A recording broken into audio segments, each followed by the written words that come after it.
Hey, what's up? If you don't know me, you're new to the channel, my name is Josh, and I'm just sharing some Bible stories with you.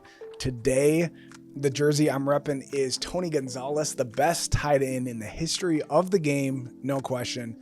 Okay, maybe he's second best now. Maybe Travis Kelce's passed him, but Tony Gonzalez never got to play with Patrick Mahomes, so I don't know if that's fair. Today, I'm talking about the story of the prodigal son. Now, this is one that you guys are probably, a lot of you are familiar with. I'm going to read the whole thing anyways, in case either you aren't familiar or maybe haven't read it in a while, so stick with me here. If you want to skip past me reading it because you think you know it well enough, or you want to read it on your own, strongly encourage that.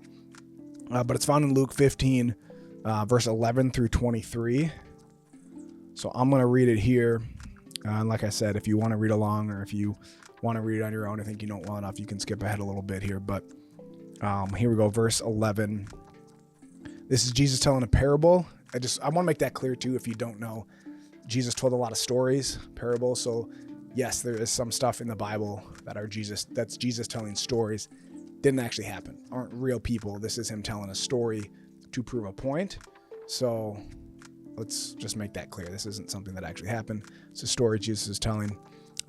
Luke 15, verse 11.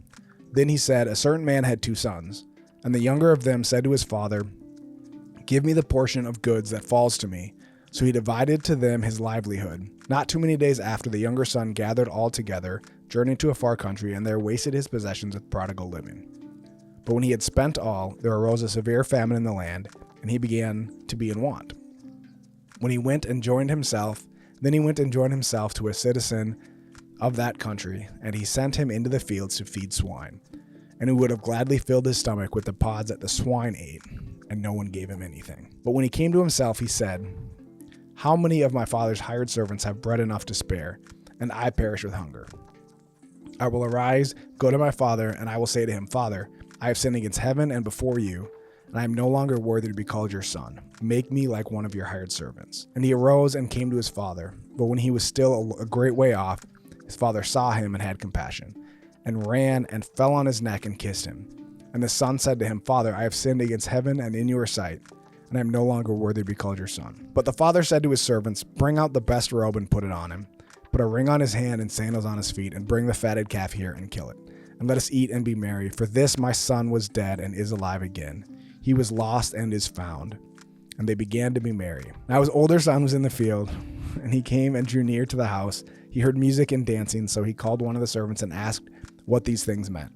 And he said to him, your brother has come, and because he has received him safe and sound, your father has killed the fatted calf.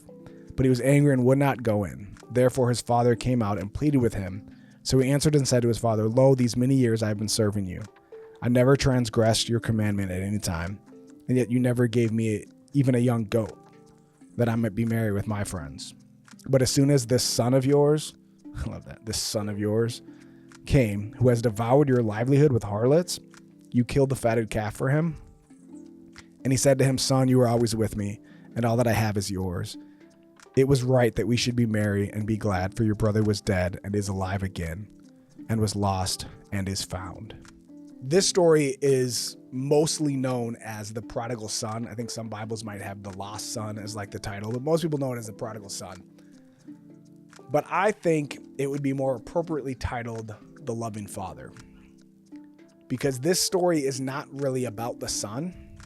It's really not about, and we as the church, we look at it and we're like, yeah, the son. We are often like the prodigal son, and we don't want God. We want what he can give us. And we go try to live our life our own way and do our own things. And then when it doesn't work, when things are bad, we go back to God. And we love the story as like a come back to God. If you're far away like the prodigal son, come back to God. Or you need to come back to God. Stop being like the prodigal son, right? That's kind of how we use it. We come from that perspective. I've heard it preached from the older brother perspective, right? Those of us that are in the church, and we get kind of self-righteous about, oh God, how come this person is getting all of these things, and they were living this their own way, and now they come back to God, and all of a sudden he's blessing them, and they get to also go to heaven like me, and I've been working so hard. It's easy for us as Christians to get in that too, right? I've heard that perspective, and that's a good perspective.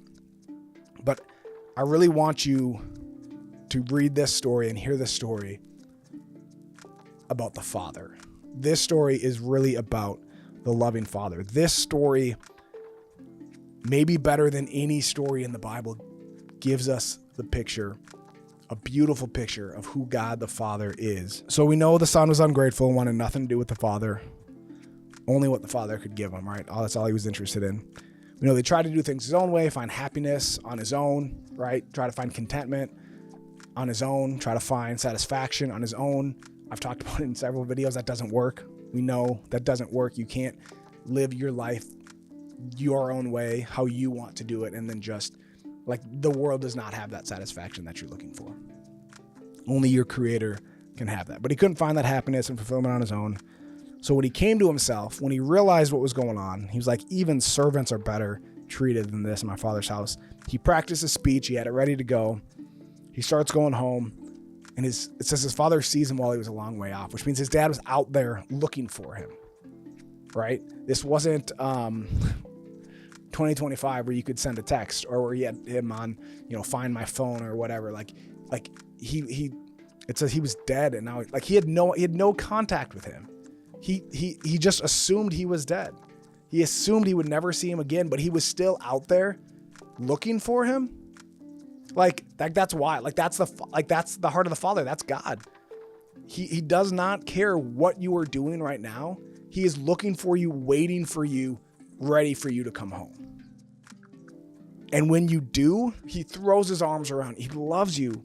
He forgives you instantly. He restores you. He puts the ring on his finger. He gives him the robe that kills the fatted calf. Just fully embraces you. The son had this whole speech prepared. I'm sorry. I messed up. I'm not worthy to be your son. At least let me be a servant. He says it. The Father doesn't even acknowledge it. The Father doesn't even say, oh no, it's okay. You messed up. I get it. It happens. Doesn't make him a servant, restores him as a son, doesn't even acknowledge that. This is the God that we serve. This is the heart of the Father. This is what Jesus was telling us when he told us this story. Jesus, who is God, who knows the Father intimately, up in heaven, he knows the Father. He came to reveal the Father to us and how he lived and how he spoke. But this, better than any of that, I think shows us the heart of God, the heart of the Father. He doesn't force himself on us. The Father never goes out and tries to get the Son to come back. He never even tried to talk him out of originally taking the inheritance to begin with. He said, okay, you want it? You want to do things your own way? Go live your own life. People, how come bad things happen or whatever? Because God allows us to live our own life. God doesn't force us to worship him. God doesn't force us to obey him. He knows what's best, so we should obey him, but we don't. We do our own thing. We think we know better, or we think this is more fun or whatever, and we don't follow what God has for us. And he lets us because he loves us, and he says, okay. But then when we're ready to come back for whatever situation you're in, wherever you are, however close or far you feel from God right now, when you come to him, he runs to you. He doesn't condemn you. He doesn't make you earn your place back in his house. He runs to you. He hugs you. He restores you as a son, not as a servant, as a son or daughter of the Most High. He completely restores you, everything. And he says to the older son, everything I have is yours. When you're a son or daughter of God, everything he has is yours. Right? It's not about seeking those things. It's about seeking that relationship. But when you have that relationship, you have all of that. Everything he has is yours, he says. We know Romans 10:13 says, whoever calls on the name of the Lord shall be saved. Everyone can be saved. I don't care what you've done. I don't care where you've been, what you've said, what you've done, your attitude, the thing. Everyone can be saved as long as you turn to him. It does say you have to call on him. The son, it doesn't matter what his attitude would have been when he's out in the world living this prodigal life, as they call it. God can't help him. God is allowing him to live his own life, and whatever consequences, repercussions of the life you're living happen. But when you stop what you're doing and you call on him, you turn to him, he runs to you. It's not like I need to stop and then get my life right, and then I'm going to go to church and accept God. No, God wants you to turn to him. You got to turn and face him and start moving towards him a little bit, like acknowledge him, call on him, but then he will run to you. He will literally run to you. He's looking for you. He's waiting for you. This is a picture I just got in my head. And some of you can relate. A lot of you probably can't. But if you don't know, I like shoes. I got them right there. My wife makes fun of me because as soon as I click purchase on the Nike app, on the sneakers app, or Adidas, wherever I'm getting it, as soon as I hit that, I'm like, where's the tracking info? Where's the tracking info? Where's it going to be? When's it going to be here? And it's, guys, it's stupid because it's going to take a few days. It's not instant, right? If you want it instant, you got to go to the store and actually buy it yourself, but you can't do that on the latest drops. It's a whole other thing, whatever. And I don't need them now, right? I don't need to wear them today. I can wait a couple of days. But when you're really excited for a shoe, I'm telling you, and sneakerheads in the comments, let me know if you can relate. You're looking for that tracking info and you're every day. And then when it says out for delivery, oh man, like I'm not waiting. I'm not waiting for someone to knock on my, no, I do. I'm not weird. Like I'm not going to attack the UPS driver when he pulls up with my box, but I'm anticipating. I'm looking, I'm waiting. That's what God's doing with us. If you are far from God right now, and again, it could be like, I just haven't talked to him in a while. Like I'm a Christian, I believe it, but I just haven't been to church in a while, or I just don't read my Bible every day. I don't pray as much as I should. Or it could be far on the other end. You've done some of the worst things imaginable. I don't know what you've done or where you're at, but wherever you are, God is waiting for you with that new sneaker tracking number anticipation. He's waiting for you and he's running to you. He's not waiting for you, right? This is the picture, right? If we're talking the sneakers I bought on the sneakers app, we're talking about the what I got, the Kobe 6s back there. I just bought not that long ago in the total orange. When they brought this would be the picture of like, okay, I see the tracking number, I see it's out for delivery, so I'm gonna sit on my front step and just wait. And when I see the UPS driver, I'm not gonna wait for him to go in the back and get the shoes and bring them to me. I'm gonna run out to the truck and grab the shoe. Okay, I would never actually do that, probably. But that's the picture that this paints, that Jesus paints of God. A God who loves us so much. And here's the thing.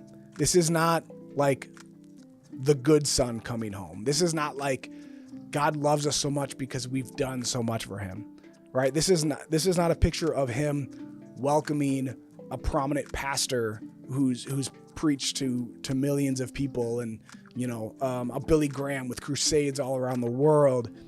This is not that. And now I'm sure there's a party in heaven when Billy Graham got there too. Absolutely. But this is somebody who lived their life their own way, who told God, I don't need you. I'm going to go do my own thing. God still anticipates like that, still loves you that much before you can ever do it. He hadn't given the speech yet, right? Normal human would have been very normal for the father to, it wasn't expecting him just doing his own thing out in the field. His son comes up. Oh, hey, maybe he was even mad, right? That'd be a normal thing to be mad. I think if someone did that, took your money and left, and then he rehearsed the speech, and then the father thought about it. Well, okay, maybe I could. No, actually, no, it was none of that. The anticipation, the love, all was forgiven, all was restored immediately in that moment. That's the God that we serve. That's the loving Father that Jesus was trying to show us. So the picture that Jesus is painting here is not I messed up, I can't call my dad, I hope he never finds out. It's I messed up, let me call my dad, right? I don't know what your relationship was like with your father, but maybe you didn't have a good relationship for whatever different reason. Maybe it was abuse, or maybe it was just you didn't have that relationship, or maybe he was a distant father and you were like, oh, if I mess up, he can't find out. He can't know because he's going to get mad. He's going to punish me. He's going to be angry. Instead, Jesus is painting this picture of God as a loving father. And it's like, oh no, I messed up. Let me call dad because he loves me. He cares about me and he's going to make everything okay. That's the kind of dad I had. I have. He's still my dad, and I'm 39, and I still call him if I need something's wrong with my car or my house. I need, so, maybe I should take care of some things myself, but I still call my dad when I need something. And again, it's not if I mess up, it's never been in my life growing up. It's never been oh man, I hope my dad doesn't find out. It was man, I got to call my dad because I need some help.